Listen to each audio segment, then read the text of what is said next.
अस्सलाम वालेकुम व्यूअर, मैं हूँ डॉक्टर बिलाल अहमद राना और आप लोग देख रहे हैं हैंडसम माइंड टीवी चैनल।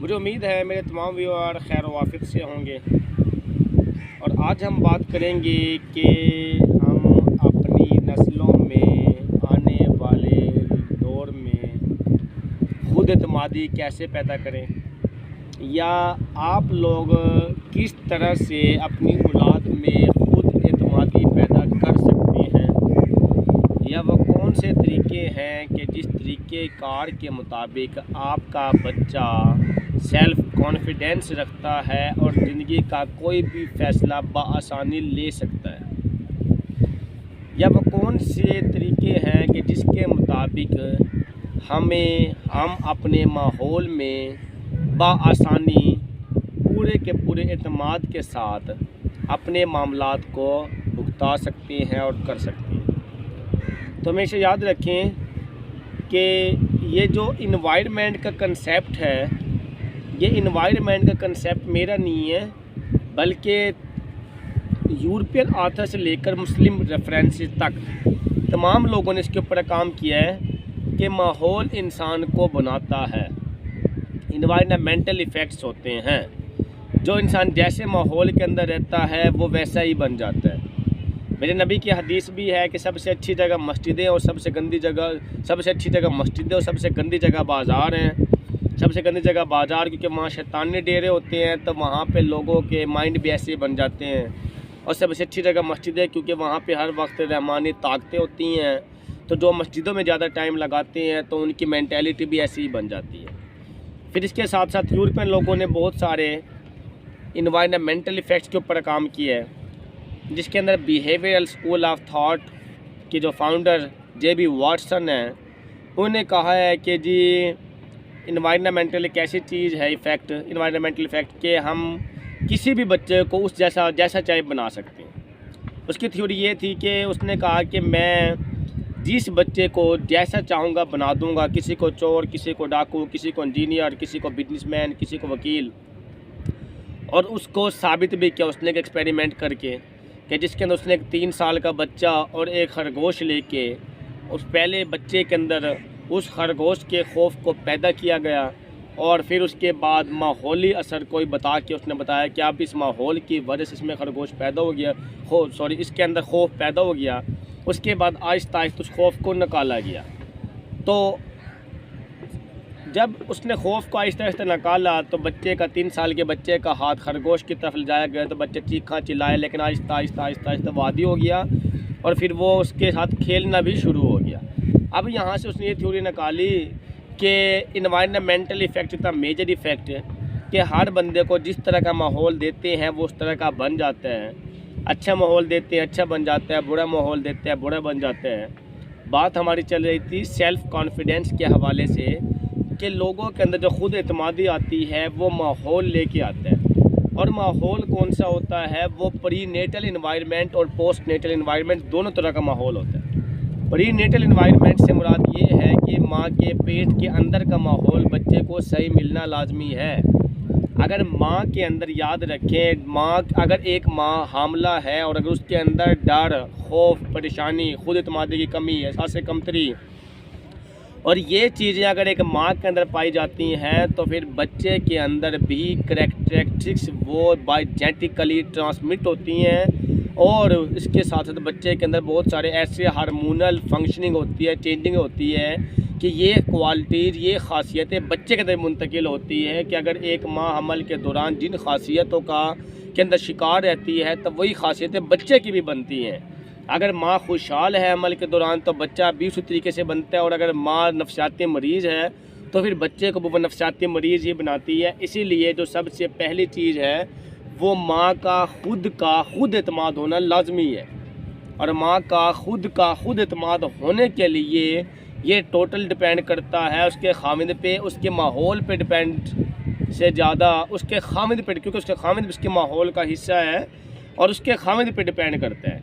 क्योंकि जिस घर के अंदर एक औरत रहती है, उसके सास, उसके ननदे और बाकी जो भी हैं वो एक अलग फैक्टर है, लेकिन अगर उसका खामिद उसको खुशहाल रखना चाहे तो चाहे सारे मिल के उसको बदहाल कर दें तो फिर वो बदहाल नहीं हो सकती, क्योंकि औरत के पास सबसे बड़ा सहारा मर्द का है। और अगर वो मर्द की तरफ से खुद एतमादी रखती हैं तो फिर उसने खुद एतमादी रहना, चाहे पूरी दुनिया उसके ख़िलाफ़ हो जाए।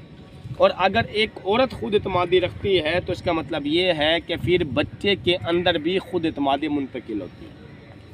उसके बाद जब एक बच्चा पैदा हो जाता है, दुनिया के अंदर आता है, आँख खोलता है, तो दूसरा बड़ा अहम फैक्टर वहाँ से शुरू होता है जिसको हम पोस्ट नेटल डेवलपमेंट कहते हैं।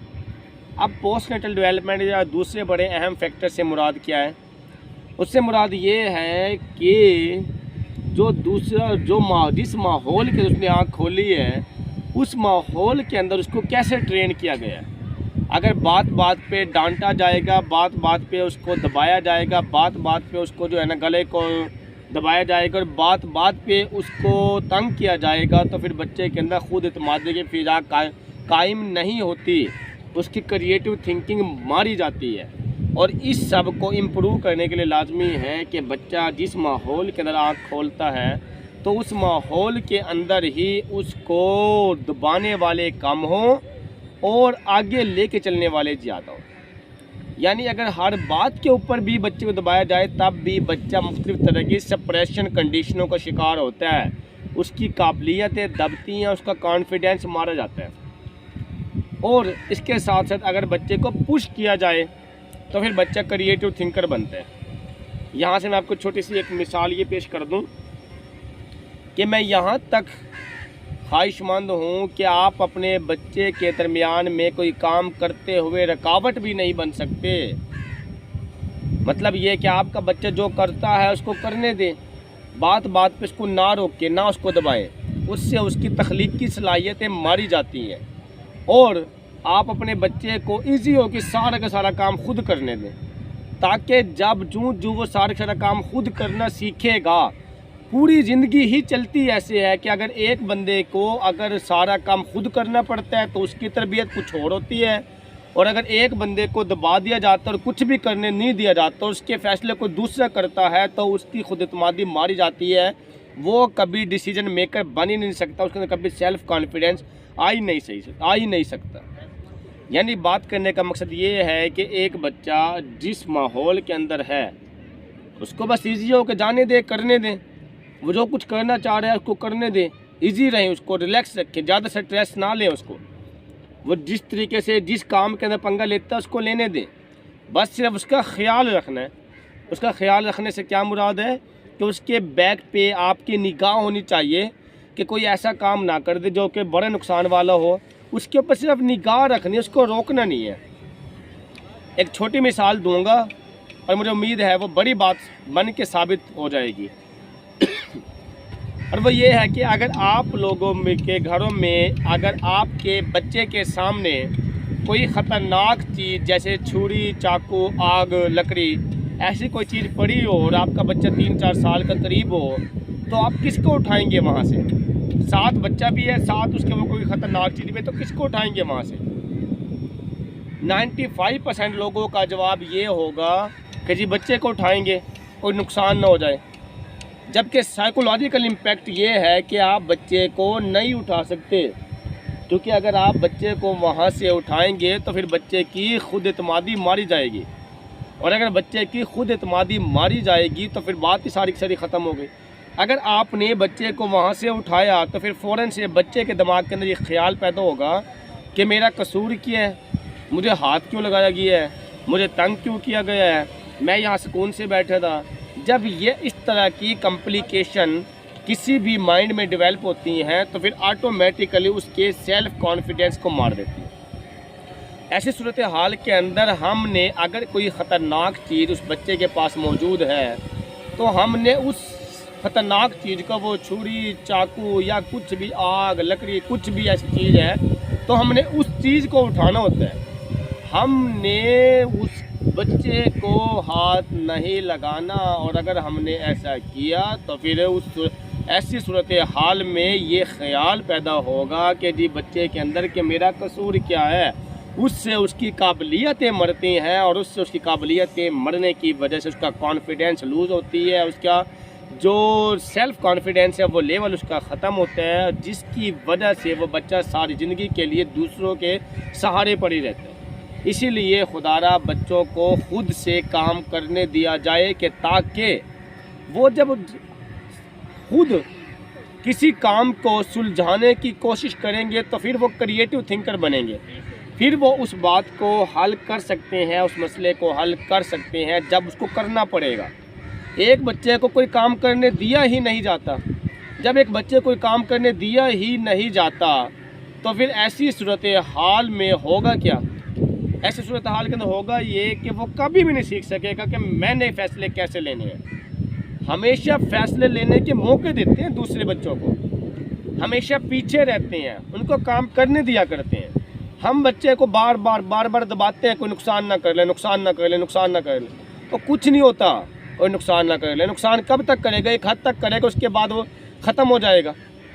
तो इसीलिए इस नुकसान के ख़तरे की वजह से हम बच्चे की काबिलियत को नहीं दबा सकते, और ऐसी सूरत हाल में हमें करना ये होगा कि जो हमारा बच्चा करता है उसको करने दें, बल्कि उससे कराएं, उसको सारे के सारे काम खुद करने दें, उसको दफ्तर में खुद जाने दें, उसको थोड़ा सा जलील होने दें, उसको धक्के खाने दें, ताकि वो पॉलिश हो, वहाँ से क्रिएटिव थिंकर बने। इसकी मिसाल ऐसी ही है कि दो तरह की माएँ हैं। एक माँ वो जो कहती है अपने बच्चे को चारपाई से नीचे ही नहीं उतारती, वो कहते गंदा हो जाएगा। दूसरी माँ वो जो कि अपने बच्चे को, छोटे से बच्चे को भी चारपाई से नीचे उतार देती है, भाई खैर है, गंदा हो जाएगा तो क्या करे, इसने चलना सीखना है। अब जो माँ ज़्यादा एहतियात के चक्कर के अंदर चारपाई से नीचे ही नहीं उतारती तो उनके बच्चों के अंदर भी मसाइल ज़्यादा रहते हैं, वो देर से चलना सीखते हैं। इसके साथ साथ वो फ़ैसला भी एकदम से नहीं ले पाते।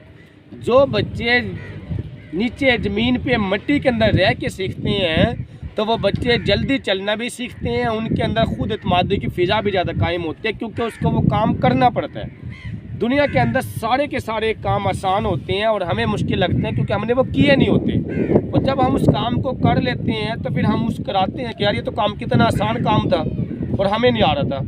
जब उस काम को कर लेते हैं तो हमें उस काम के आसान होने का एहसास होता है।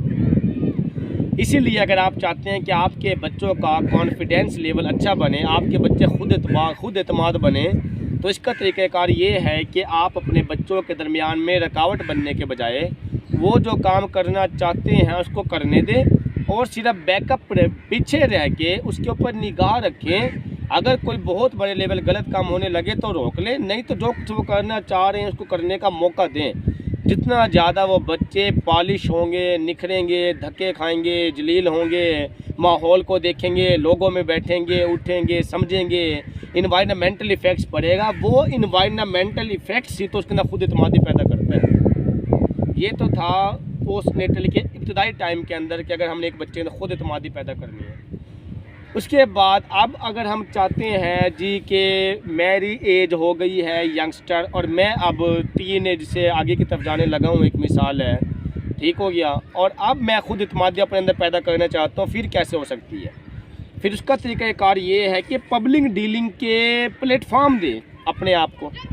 पब्लिक डीलिंग के प्लेटफार्म कौन कौन से हो सकते हैं? या तो सहाफ़त, सियासत, वकालत, ये तीन ऐसे शोबाजात हैं जो कि बहुत ही ज़्यादा पब्लिक डीलिंग के हद से ज़्यादा, और अगर आपको लगता है कि इन शोबाजात के तो हमने जाने दिए ना, ये तो शोबाजात ही गंदे हैं, सहाफ़त, सियासत और वकालत, तीनों के अंदर गंदगी ही गंदगी है, हम तो अपने बच्चों को शरीफ रखना चाहते हैं, तो फिर आप अपने बच्चे को ऐसा प्लेटफार्म दे कि वो लोगों के सामने फिर भी बोलना सीखे। और वो है एक क्लास में खड़ा हुआ उस्ताद, यानी किसी छोटे स्कूल के अंदर वो जब 5, 7, 10, 20 क्लासें पढ़ाए, 2-4 महीने पढ़ाए, साल 2 साल पढ़ाए, उसको इतने सारे बच्चों के सामने बोलने की वजह से उसके अंदर ऑटोमेटिकली सेल्फ़ कॉन्फिडेंस आएगा और वो बोलना सीख जाएगा। हमेशा याद रखें, सेल्फ़ कॉन्फिडेंस आता है फ़ैसले लेने से और लोगों के सामने बात करने से, खुद एतमादी आया करती है।